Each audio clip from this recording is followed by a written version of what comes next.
राधे राधे महाराज जी, राधे श्याम। आपके पावन चरणों में मेरा कोटि कोटि प्रणाम। राधे श्याम। मेरा प्रश्न ये था महाराज जी कि मैं साईं बाबा की बहुत बड़ी भक्त हूँ, लेकिन मैं ठाकुर जी की भी पूजा करती हूँ और शिवलिंग पे जल भी चढ़ाती हूँ प्रत्येक सोमवार को, और सभी देवी देवताओं की भी पूजा करती हूँ।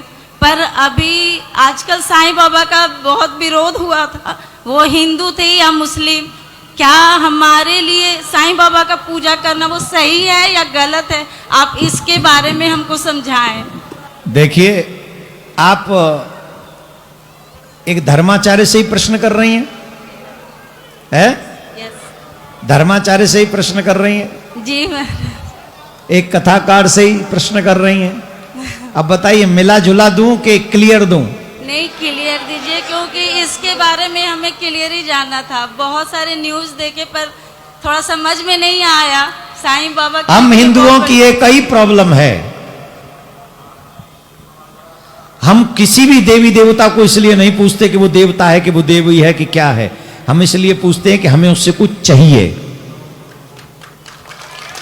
जी महाराज। हमें कुछ चाहिए, इसलिए हम उसकी पूजा करते हैं। अब बताइए, चलो साईं बाबा के विषय में तो ये कहते हैं कि वो मुस्लिम था, कि वो हिंदू था, वॉटेवर जो भी बातें होती हों। पीर का तो स्पष्ट पता है ना, वो मुसलमान है, फिर वहां चादर हिंदू क्यों चढ़ाता जाके? उसका तो क्लियर मालूम है ना जी।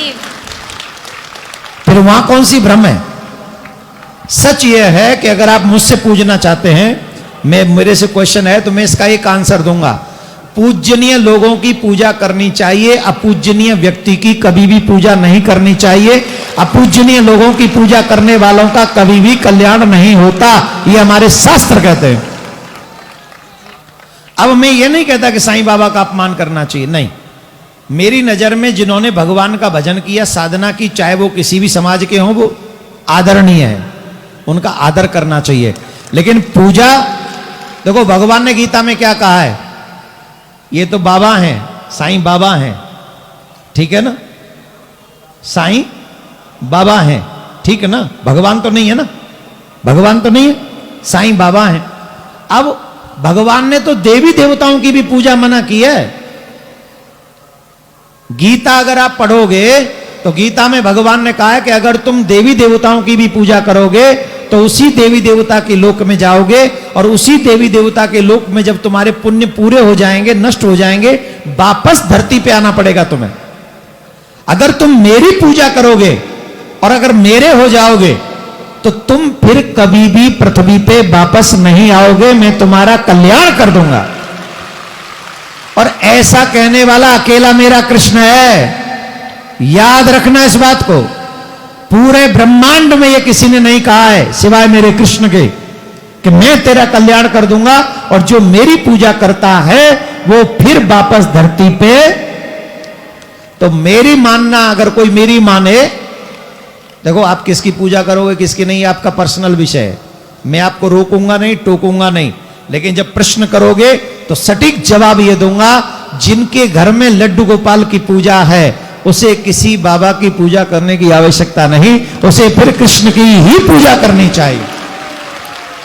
कृष्ण की पूजा में सबकी पूजा हो जाएगी, सबकी पूजा हो जाएगी। अब सनातनियों को 5 लोगों की पूजा करनी चाहिए। कौन से? एक अपना आराध्य राम कृष्ण कोई भी होगा, एक ही है, नारायण एक ही है, ठीक। शिव, कुल देवी पार्वती, जो भी हो देवी, 9 देवियों में से कोई भी कुल देवी हो वो, एक सूरज, एक गणेश और एक अग्नि, इनकी पूजा करनी चाहिए हमको। सूर्य की, सूर्य और अग्नि एक ही है, दोनों का तेज है। गणेश, शिव, नारायण और कोई कुल देवी, ये 5 देव पूजा करो जिनसे पूरे है जाएं काम। ये 5 देवों की पूजा करने से सनातनियों का हमेशा घर का उत्थान होता है। तो आप किसकी करेंगे पूजा, किसकी नहीं, वो आप जाने। पर हमसे पूछ रही हो तो हम तो कहेंगे सनातनियों को 5 देवी देवताओं की पूजा करनी चाहिए, अपने आराध्य की जम के निष्ठा से पूजा करनी चाहिए। आपके आराध्य आपका बेड़ा पार कर। महाराज जी, मैं जन्माष्टमी भी करती हूँ। बस वही शुरू कर दो, वहीं पे एंड कर दो। और ठाकुर जी की भी पूजा करती हूँ। बस ठाकुर जी पे टिक जाओ, कल्याण हो जाएगा। जाओ राधे श्याम, आओ राधे राधे। दे दो। इस बच्ची ने बहुतों की समस्या हल करवा दी है क्वेश्चन करके, और I am proud of you, आपके ऊपर बहुत अच्छा प्रश्न किया है।